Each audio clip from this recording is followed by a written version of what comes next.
There's a big thing that has happened at the Hustler, at Hustler Casino Live. People asking me if I'm watching, telling me to turn it on.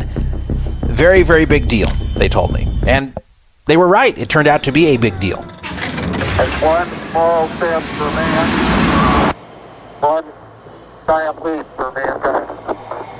And while we're at it, guys, look, I appreciate it all. All of the takes, all the opinions, all the detective work out there. The information is really flowing right now. But I gotta say, I think we got this covered. I mean, JoeIngram's gonna do a 10-hour YouTube live stream. Then you got this guy Brian in the back. Matt Berkey's gonna do another podcast where he says a lot of big words that he definitely knows the meaning to. Well, there's such a wide spectrum of possibilities that could have occurred. Doug Polk is taking a break from his next big crypto project, and it's advertised as fully collateralized on CoinFlex's platform, and I was also... Johnnievibes already on the case, so I think we got this covered. Like, people play blackjack or Texan Bold, advantage gamblers. And to the guy who made Rounders, no offense, bro, but we don't give a fuck about your opinion on this. We just want you to make another poker movie, man.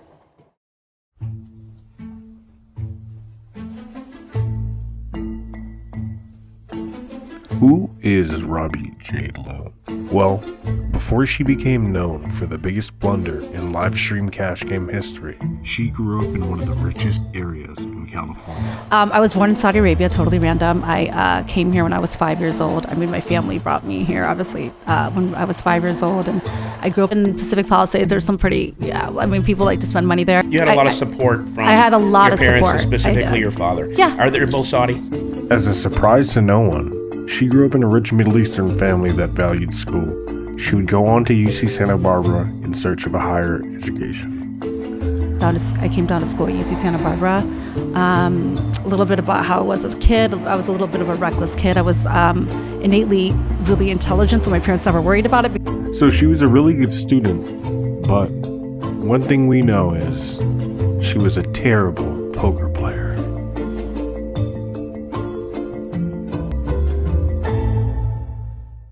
Did she cheat? That's the question being asked about a professional poker player who's being accused in the biggest scandal in the game's history. She walked away with $270,000. But did she use a secret signal to help win that jackpot? She calls? Yes, you heard that right. She called. But what's the big deal? Her hand is dog shit. Yeah, her hand is actual fucking trash. This is literally going insane right now in the poker community. 2-hour-old thread with 800 comments. Twitter on fire. Alright, I'm down. I'm such a naughty little gluttonous boy for drama. Oh my goodness, I just see it and I sink my fangs into it. Fine.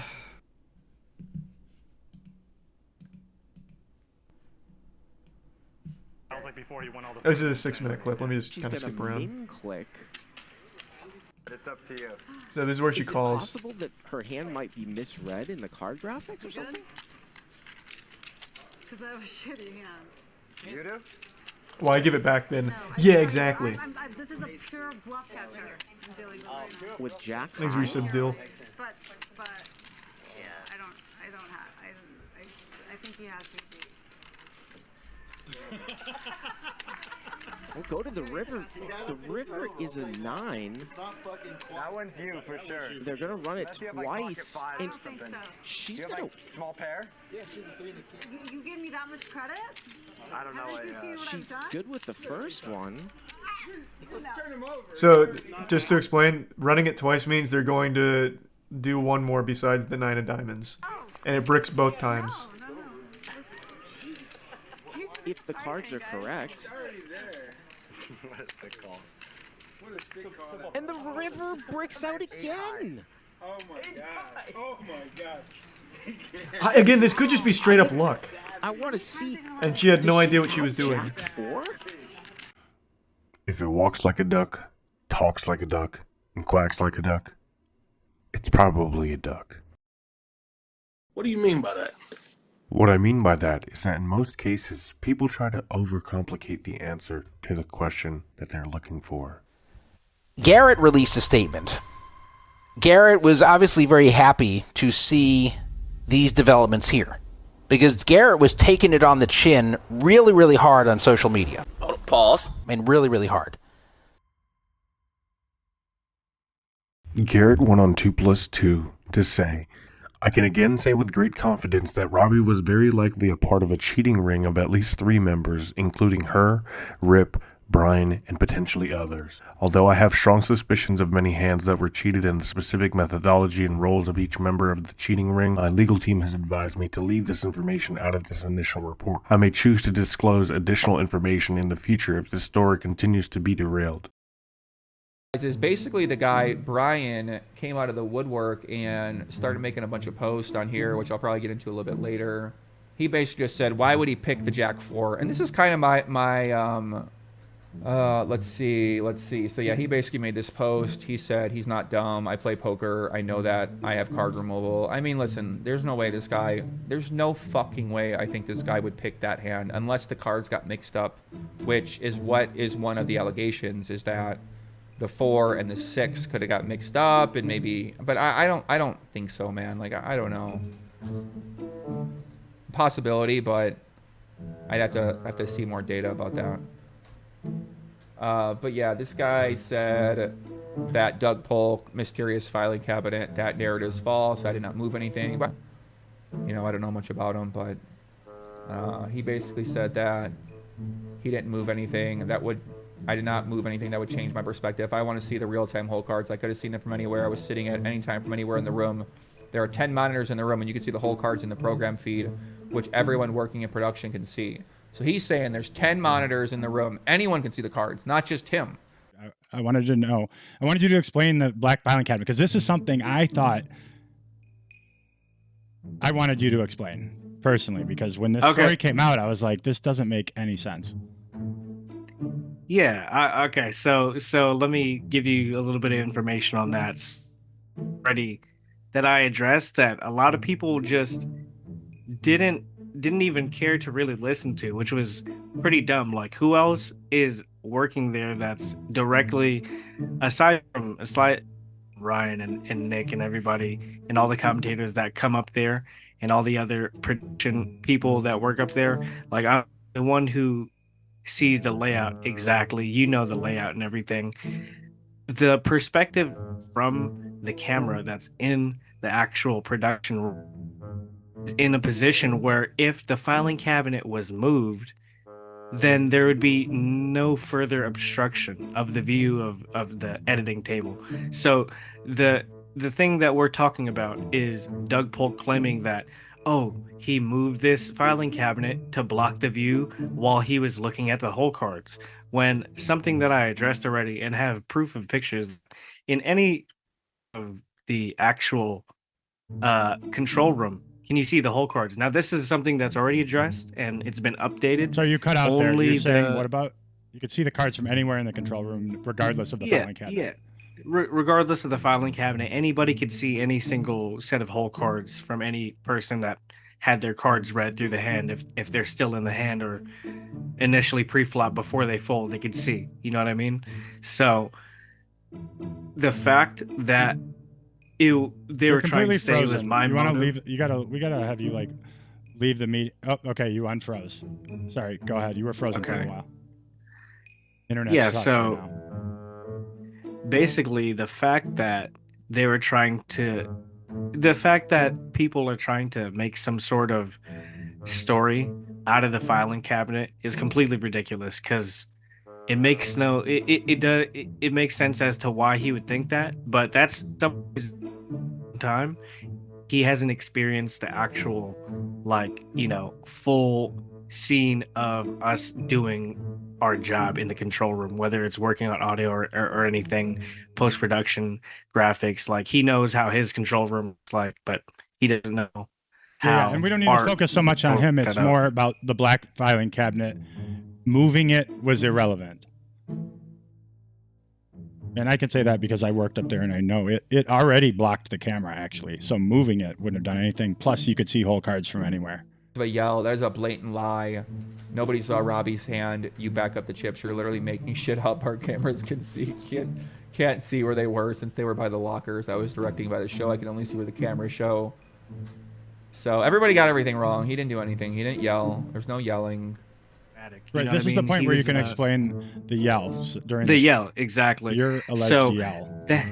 So the hand goes down. Everybody knows how the hand goes down and everything like that. 5 minutes after the hand occurred, because not Garrett after the doesn't show, but like after the hand. After the hand occurred, yeah, like I said. So Garrett asked Ryan through the dealer to come down so they could have a conversation. So Robbi ends up leaving the table. They pull her off of the table. I don't know exactly who it was. They tapped her on the shoulder and said, "Hey, can you come over here and discuss what just happened?" So they end up corner, which it's like a dark middle section. It's the locker area of the Hustler. If you've been there, it's not like anything crazy. I'm pretty sure everybody that's ever played 5-5 at the Hustler has seen exactly what this is. They go down to the lower locker area, but Robbi ends up giving the money back, and I think Garrett asked for it back pretty much. So anyway, so they have their exchange. Robbi somehow gives the money back, whether it's through coercion, whether she offers, that's not up for me to establish. Right. The money is given back to Garrett, and Rob, who is now pretty much exposed as having some sort of emotional affair, is in a situation because not only is she being staked, but somebody who has some sort of feelings for her is watching her basically get taken advantage of, being a recreational player. And that's half of his money. He's definitely worried about it. He gets angry. He calls Garrett a bunch of names, and he gets loud and gets in his face, and that's that's part of the reason that Garrett left eventually. Mm-hmm. And the thing we failed to mention is that Ryan went down to meet with them, and so you were on the directing controls, which you weren't hardly ever before. just to recap, like I said, so 5 minutes after the hand, Garrett doesn't like Robbie's questions or whatever. Robbie's answers to Garrett's questions Yeah. So they have that meeting down there. Garrett calls Ryan. They meet. Somebody gets Robbi, and they go over there. So you hopped into the director's chair when that happened. I go away from my post-production station, and I go to directing. I'm working the cameras, and this is when Ryan steps away because he realizes they're handling the money and stuff, and he goes and he allows them to handle their deal or whatever, because he can't facilitate any type of deal on the side. So he goes and lets them handle. In the meantime, I'm up there by myself with two people who just started working at Hustler Casino Live on one of the biggest streams ever, and that was Mike and Neve. And I wanted to try to keep it together, but it was pissing me off that this random whale Rip was yelling in the middle of the video, pretty much like ruining the audio for the entire stream. And they tried to claim that, I was mad alongside with him, and that's why I yelled out. When the reality of the fact is, when he got mad and started yelling, I talked on the comms to Floorman, and I told him to tell him to be quiet. He talked on the comms to Lewis the Floorman down by the table and said what? Yeah, the table, and I told him to tell Rip to be quiet and to shut up. And for some reason, he was walking towards the locker area. His voice got louder. And at that point, I got so pissed off that I took my headset off and I yelled down the stairs for him to shut the fuck up because we have a show. So, explicitly, just like that. And that's pretty much it. If you understood the level of pressure that when 20,000 people are watching the stream and you're somebody who is entrusted by the owner of the stream to make sure that it's good while he's handling the craziest scandal in history, there's a lot of pressure on me to make sure that the stream is good. So I obviously was upset, frustrated, and this is part of the missing context that I believe that people don't really haven't really heard or whatever. Welcome in. Let's get started. Today's topic is virtue signaling, publicly expressing opinions intended to demonstrate one's good character or moral correctness, otherwise known as everybody on the internet. Okay, before we start, I just want to let you know that there are safe spaces all over this campus, and we support freedom of speech, but only if it's... So, that's the end of part 1 of Untold Secrets Behind the biggest scandal in poker history. Thank you for watching. Please leave a like and subscribe. It really helps a lot. And if this post gets 500 likes, I'll post a part 2. To be honest, Joey, no offense to you, I don't even want to be on your show. Honestly, I don't know what that was all about. And to be honest, I started to believe you guys. Look, I'll be honest with you, and I'll be honest, you're not going to believe me.